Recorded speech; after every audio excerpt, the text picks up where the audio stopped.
Okay, I want you to picture a completely black screen for a second.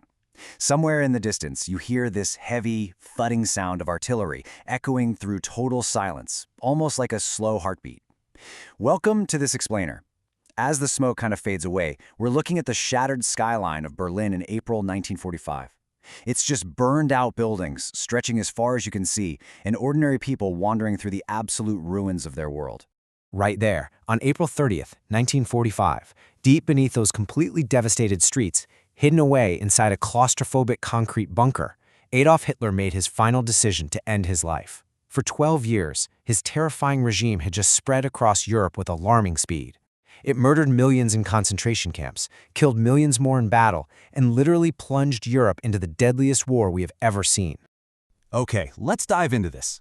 To understand the geopolitical divides we're still dealing with today, we really have to ask a fundamental question. The Third Reich had entirely collapsed, but what on earth was going to replace it? I mean, how does a nation that's completely devastated by war, haunted by these unimaginable crimes, and now occupied by foreign armies, ever hope to rebuild itself? Well, things unfolded with dizzying speed. Even after Hitler died, there was still fierce street-by-street fighting, largely by teenage German soldiers making this futile final stand. Finally, on May 7th, Germany signs an unconditional surrender, which gets ratified the very next day in Berlin. Now, across Europe, church bells are ringing, crowds are flooding the streets of London, Paris, New York to celebrate the end of the war. But in Germany? Yeah, there was no victory, and for sure, zero reason to celebrate. Now, what's really interesting and honestly staggering about this next point is the sheer scale of the fallout. 12 million. That's the estimated number of ethnic Germans fleeing or being forcibly expelled from Eastern Europe right at that exact moment. It's one of the largest, most chaotic population movements in modern history, and it was pushing an already broken society way past its breaking point. So imagine panning across this literal post-apocalyptic landscape. Germany in 1945 essentially didn't exist as a functioning country anymore. The historic cities, just rubble. Millions of their soldiers were sitting in POW camps. You had families hiding out in basements, totally unsure if they'd even survive the week because finding food was practically impossible. There was no functioning government, no army, absolutely zero economy. The whole shebang was now entirely controlled by the nations they had just fought. This left the victorious Allies with an unprecedented puzzle. How do you rebuild the very country that started the world's largest war? Well, they decided to carve it up.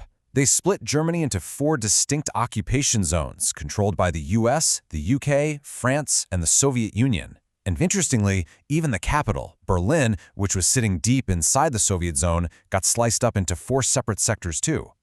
To manage this massive undertaking, the Allies agreed on 4 major goals to completely reshape the country.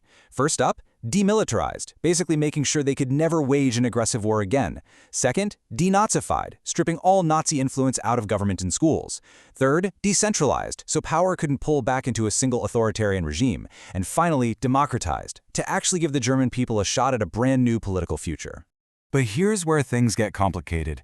Those 4 goals hit a wall almost immediately, because that wartime alliance between the West and the Soviet Union, it was fracturing fast. Instead of fighting with tanks, this morphed into a huge struggle of competing ideologies fighting for the future of Europe. You had capitalism and democracy on one side, and communism and one-party rule on the other. History, of course, would remember this intense, creeping divide as the Cold War. And this brilliantly illustrates what it was actually like on the ground. While politicians were debating these massive global systems, regular folks were just trying to survive on heavily rationed food and scarce coal. Enter the Trümmerfrauen, or rubble women. With so many men dead, missing, or in prison camps, these incredibly resilient women stepped up. They were out there literally clearing bricks by hand, carrying the weight of their shattered cities, and rebuilding them one single stone at a time. At the exact same time, the global community was demanding accountability. Starting in November 1945, the top Nazi officials were put on trial in Nuremberg. This was huge. For the first time ever, an international tribunal prosecuted individuals for crimes against humanity, war crimes, and crimes against peace. It established a really crucial, unwavering principle. You cannot commit atrocities and just hide behind the excuse of "I was following government orders." Justice was being served, even if it couldn't magically erase the devastation.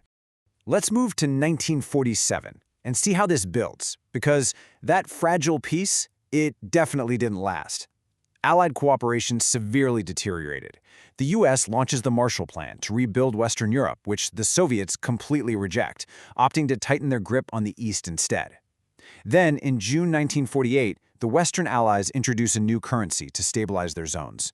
The Soviet Union's response? They retaliate by abruptly cutting off all road, rail, and canal access to West Berlin. That single move suddenly isolated over 2 million people. Think about that. 2 million civilians instantly trapped deep inside Soviet-controlled territory. With only a few weeks of food and coal left in the city, the expectation from the East was pretty straightforward. West Berlin would eventually starve and have absolutely no choice but to surrender. But the Western Allies were not about to back down. Instead, they came up with this absolutely audacious plan. If they couldn't get to West Berlin by land or water, they'd just bypass the blockade entirely. They decided to literally feed an entire city from the sky. This became the famous Berlin airlift, and the kinetic energy of this whole operation is just staggering to imagine. You've got transport planes flying day and night, roaring over the city. They were dropping food, medicine, fuel, every essential supply you can think of.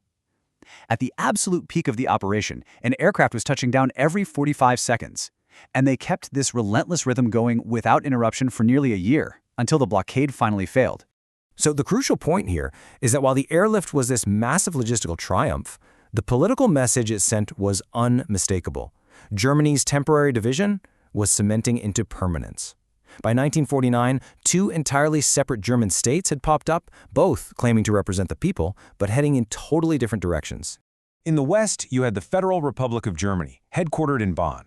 They went all in on parliamentary democracy and a market economy, building really close ties with the US and Western Europe. And throughout the 50s, West Germany's economy just exploded. Industries flourished, jobs were everywhere, and living standards shot up in what people famously called the Wirtschaftswunder, or the economic miracle.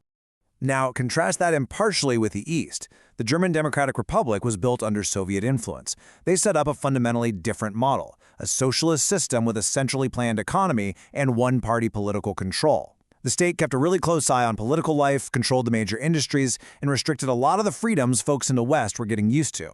Because of that rigid environment, hundreds of thousands of East Germans decided their best option for a different future was simply to pack their bags and leave.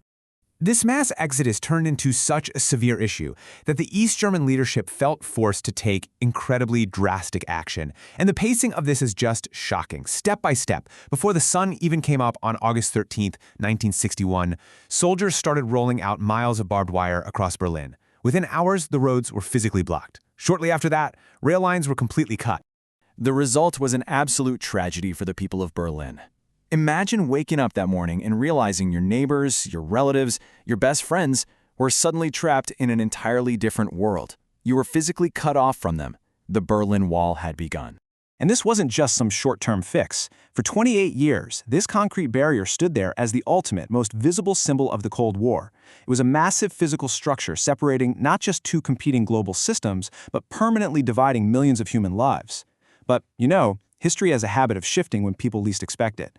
All the while, pressure for freedom was quietly, steadily building across Eastern Europe. Which leaves us with this incredible cliffhanger. One autumn evening in 1989, a single announcement would trigger a chain reaction that absolutely no government could control. After a 28-year standoff, how did this massive physical and ideological barrier finally just collapse? What actually happened when the wall fell? I highly encourage you to keep exploring because the next chapter of this remarkable history is just as fascinating. Thank you so much for joining me for this explainer.